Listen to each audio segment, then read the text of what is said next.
উদ্ভাবনী শক্তি ও মেধায় বাংলাদেশের তরুণরা যে কোনো অংশে পিছিয়ে নেই তা শুধু বাংলাদেশ নয়, উন্নত অনেক দেশে বিশ্বখ্যাত আইটি কোম্পানিতে জায়গা করে নিয়ে তারা সেটা প্রমাণ করেছে।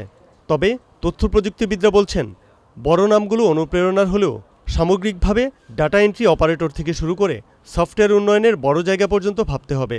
লক্ষ্যভেদী কর্মসূচি নিয়ে এগিয়ে গেলে আইসিটি খাতে অভাবনীয় অগ্রগতি অর্জন করতে পারে বাংলাদেশ।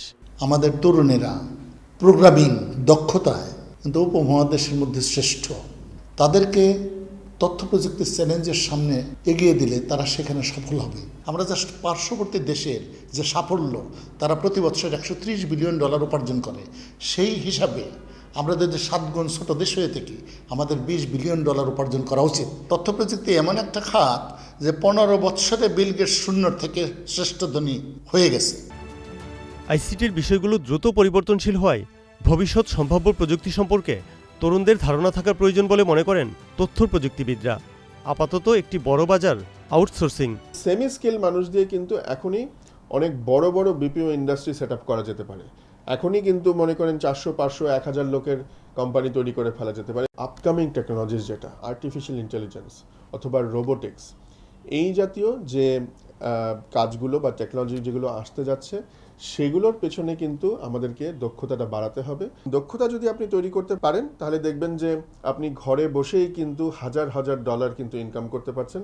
কেননা আইসিটি এমন একটা জিনিস যেটা বড় জায়গার দরকার নেই, আপনি ছোট জায়গায় বসে সারা পৃথিবীর জন্য কাজ করতে পারবেন। মোবাইল অপারেটরদের সংগঠন এমটপ বলছে, বাংলাদেশে 15 লাখের বেশি কর্মসংস্থান হয়েছে টেলিকম সেক্টরে।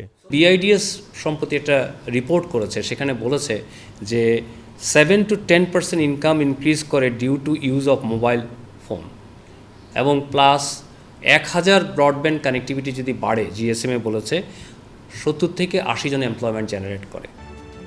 শুধু চাকরি নয়, ইচ্ছা ও চেষ্টা থাকলে বেসরকারি খাতে উদ্যোক্তা হিসেবেও নিজেকে গড়ে তোলার সুযোগ আছে বলে মনে করেন উদ্যোক্তারা।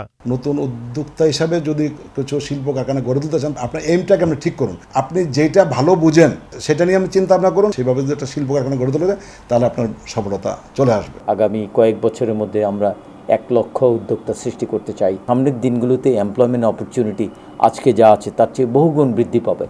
সেই জন্য আমাদেরকে দক্ষ হিসাবে এবং নলেজেবল আপনার ওয়ার্কফোর্স হিসাবে গড়ে তুলতে হবে।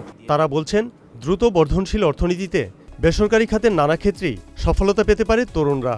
সেজন্য বেশি দরকার বাস্তবমুখী শিক্ষা ও পরিকল্পনা।